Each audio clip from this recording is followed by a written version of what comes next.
Hi, good morning. இன்னைக்கு tomato கறி எப்படி பண்ணுறதுன்னு பார்க்கலாம். There are many ways to do, but இன்னைக்கு வந்து ஒரு பிரேக்ஃபாஸ்ட் ரெசிபி பார்க்கலாம். So we need about 5 tomatoes, 5 tomatoes எடுத்துக்கலாம். அப்புறம் அதுக்கு வந்து க்ளீன் பண்ணிவிட்டு காம்பெல்லாம் எடுத்துட்டு இந்த மாதிரி மேலே எல்லாத்தையும் க்ளீன் பண்ணிடணும். ஓகேயா? அப்புறம் ஸ்லிட் கட் பண்ணி வச்சுருக்கேன் நான். ஓகே, ஸ்லிட் கட் க்ளீனாக தோலை மட்டும் தான் பண்ணணும், ஃபுல் டொமேட்டோ பண்ணிடக்கூடாது. தோல் மட்டும் ஸ்லிட் கட் பண்ணியிருக்கேன் என்டையர் டொமேட்டோக்கு. So we will introduce hot water ஊற்றிக்கலாம். நல்லா சூடாக இருக்கணும் தண்ணி, ஸோ தட் நம்ம பீல் பண்ணுறதுக்கு ஈஸியாக இருக்கும். அப்புறம் தனியாக எடுத்து வச்சுப்போம். We will bleed it later. Now we will see ingredients. ஒரு டொமேட்டோ, ஒரு 5-6 க்ரீன் சில்லி தான் காரமே. அதனால் நீங்கள் உங்களோட காரத்துக்கு தகுந்த மாதிரி சேர்த்துக்கலாம். Red chilli powder, Kashmiri red chilli powder தான் இதில் கலருக்கு தான் சேர்க்குறோம். அப்புறம் தாளிக்கிறதுக்கு கடுகு, சோம்பு, கருவேப்பிலை, அப்புறம் desiccated coconut to grind with tomato பியூரி பண்ணுவோம், அதுக்கு சேர்த்து கிரைண்ட் பண்ணுறதுக்கு. அப்புறம் பேருக்கு ஜிஞ்சர் கார்லிக் பேஸ்ட்டு, கொஞ்சமாக அந்த ஜிஞ்சர் ஃப்ளேவர் வரணுன்றதுக்காக. அப்புறம் குட்டி குட்டியாக கார்லிக்கு நறுக்கி நம்ம வதக்கும் போது போடுவோம். So some garlic also. Okay, come போகலாம். இப்போது நம்ம வெஜிடபிள்ஸை சாப் பண்ணி வச்சுக்க போகிறோம். அனியன், கார்லிக் ஃபைன் சாப்பு, பச்சை மிளகா வந்து ரஃப் சாப் தனியாக எடுத்து வச்சுக்கலாம்.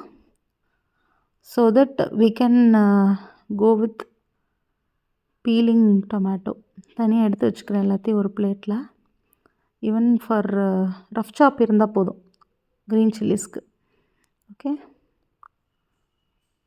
நான் இப்போது டொமேட்டோவை ஸ்கின்னை பீல் பண்ணிக்கிறேன். தோலை பீல் பண்ணிடலாம். நம்ம எடுத்து வச்சோம் இல்லையா, ஹாட் வாட்டர் போட்டு தோலெல்லாம் பீல் பண்ணிடலாம். ஓகே, இவ்வளோ அழகாக வருது பார்த்தீங்களா, ஹாட் வாட்டரில் போட்டால் வரும். இப்போ டொமேட்டோவோட பல்ப்பை நம்ம என்ன பண்ண போகிறோம், பியூரி பண்ண போகிறோம். நான் அதனால் அதை வந்து மிக்ஸி ஜார்லேயே நான் எடுத்து வச்சிடலான்னு இருக்கேன். ஸோ எஸ், இப்போது நெக்ஸ்ட்டு எல்லாத்தையும் பீல் பண்ணிவிட்டு அதோட டெசிகேட்டட் கோகனட் சேர்த்து நம்ம அரைக்க போகிறோம். ஓகே, ஸோ கட் பண்ணிக்கலாம், ஒரு ரஃப் சாப் கட் பண்ணிக்கலாம். மிக்சியில் இதெல்லாம் கொஞ்சம் சூடு ஆறி இருக்கணும். ப்ராக்டிஸ் இருக்கிறவங்க கொஞ்சம் சூடாக போட்டு கூட கரெக்டாக எடுத்துருவாங்க. அதர்வைஸ் நல்லா ஆற விட்டுட்டு நம்ம மிக்சியில் போட்டு எடுத்துக்கலாம். ஓகே, ஸோ டெசிகேட்டட் கோகனட் சேர்த்துக்கிறேன். நார்மல் கோகனட்டும் சேர்க்கலாம். இப்போ பார்த்திங்கன்னா பியூரி இருக்குது. எஸ், வி வில் டூ த கறி. ஹாட் பேன், நல்ல திக் பாட்டம்டு ஹாட் பேன் எடுத்துக்கணும். ஸோ இப்போ ஃபுல் ஃப்ளேமில் இருக்குது. நான் இன்றைக்கி கடலை எண்ணெய் சேர்க்குறேன், கிரவுண்ட்நட் ஆயில், கோகனட் ஆயிலும் சேர்க்கலாம், நல்ல வாசமாக இருக்கும். ஆயில் சூடான உடனே சிம்மரில் போட்டுருவோம். இப்போது கடுகு, சோம்பு ரொம்ப இம்பார்ட்டண்ட்டு. கரம் மசாலா மாதிரி இட் வில் ஆக்ட். ஸோ சோம்பு போடணும். கருவேப்பிலை இன்றைக்கெல்லாம் கொஞ்சம் கம்மியாக இருக்கிறதுனால நான் கம்மியாக சேர்க்குறேன். Otherwise you can add more curry leaves, the coriander leaves also, அதுவும் என்கிட்ட கம்மியாக இருக்குது. அப்புறம் you can improvise this with adding little pudina, dhaniya powder also. இது நான் ஒரிஜினல் வெர்ஷன், அதனால் நான் அப்படியே விட்டுட்டேன். நீங்கள் இம்ப்ரவைசேஷனுக்கு கொஞ்சம் இன்க்ரீடியன்ட்ஸ் மாற்றிக்கலாம். கல் உப்பு தான் நான் நார்மலாக போடுவேன், இப்போ இல்லை, அதனால் நான் தூள் உப்பு போடுறேன். 1 டீஸ்பூன் போட்டிருக்கேன். லெட் இட் ஸ்ப்ளட்டர், கொஞ்சம் தெறிக்கட்டும். இப்போ நம்ம நெக்ஸ்ட்டு கார்லிக்கும் பச்சை மிளகாயும் சேர்த்துடலாம். கருகணும்னு அவசியம் இல்லை, மைல்டாக கலர் சேஞ்ச் ஆனாலே போதும். ஸோ கொஞ்சம் ஃப்ரை ஆகட்டும். இப்போது ஜிஞ்சர் கார்லிக் பேஸ்ட் நான் தான் சொன்னேனே, கொஞ்சம் ஜிஞ்சர் ஃப்ளேவர் இருக்கணும், இல்லைன்னா அது வந்து டொமேட்டோ சாஸ் மாதிரி ஆகிடும். So we should add little bit of that ginger flavour to change the feeling of sauce. Okay, so let it splatter. We will add onions. Okay, so change its color, onions add பண்ணியாச்சு. வதங்கட்டும். அது வந்து இது ஆக்சுவலாக முருகி வரக்கூடாது, லைட்டாக ப்ரௌனாலாம் வரக்கூடாது. Onion தண்ணி விட்டு வந்தால் சாஃப்டாக மெத்துன்னு வந்தாலே போதும். அதனால தான் நம்ம உப்பு முதல்ல சேர்த்துட்டோம்.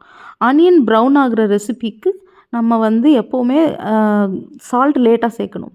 இப்போது முன்னாடி சேர்த்தா அது சாஃப்டாகும். ஸோ சாஃப்ட் ஆகுறதுக்கு நான் கொஞ்ச நேரம் க்ளோஸ் பண்ணி வச்சுருக்கேன். I search for the proper lid. ஆனால் ஏதோ ஒரு லிட் கிடச்சிச்சின்னு மூடிட்டேன். So let it get softened. Okay, கொஞ்சம் சாஃப்ட் ஆகிடுச்சு. பவுடர் ஆட் பண்ணிக்கலாம். இப்போ எல்லாம் டர்மரிக் பவுட்ரு ஆட் பண்ணிக்கிட்டேன்.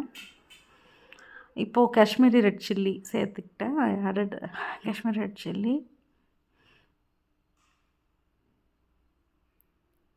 சீக்ரெட் இன்க்ரீடியன்ட் ஒன்று இருக்குது. ஸோ அதுதான் ஆம்ச்சூர் பவுடர். மேங்கோ பவுட்ரு வந்து நம்ம வந்து நாட்டு தக்காளினா சேர்க்க தேவையில்லை. புளிப்பு ஜாஸ்தி இல்லாத பேலன்ஸ் பண்ணணுன்னு நினைக்கும்போது ஒரு 1/4 ஸ்பூன் இல்லாட்டி ஒரு பிஞ்சு ஆம்ச்சூர் பவுட்ரு மட்டும் சேர்த்துக்கலாம். அந்த புளிப்பு இருந்தால் தான் ஈடுகட்ட முடியும். ஸோ இப்போ நல்லா வதக்கிப்போம். So let it fry little bit. Then நம்ம we will introduce tomato puree. அடித்து வச்சுருக்கோம் இல்லையா, நல்லா நைஸாக. டொமேட்டோ பியூரியில் வந்து இன்னும் கன்சிஸ்டன்சி கொஞ்சம் வாட்ரியாக வேண்டாம், கொஞ்சம் சேர்ந்து வர மாதிரி வரணுன்னா you can add cashew.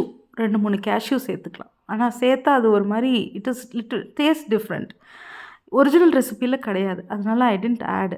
Okay, I am just suggesting.